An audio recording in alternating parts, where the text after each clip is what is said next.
Sahitya and my experiment is magic carousel. To do this experiment, you need a length of coiled copper wire, some circular neodymium magnets and a AA battery. The copper wire can be found in a hardware store. You will need to order the neodymium magnets and they are very strong, so be sure to get the help of an adult.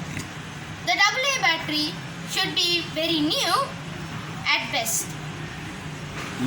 To do this experiment, you need to stick the magnets to the bottom of the battery.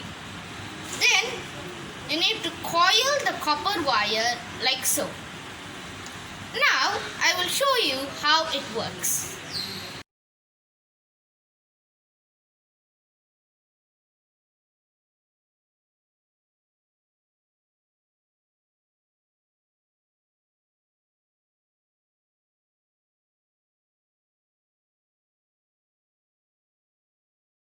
This experiment is actually a setup called the Homopolar motor.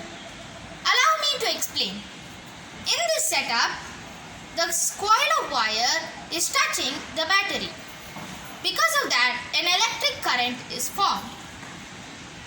Because electricity and magnetism are closely related, and with the help of this very strong neodymium magnets, a magnetic field is then formed. The magnets also orient the magnetic field correctly in order to let it spin the coil of wire. So this is how the experiment works.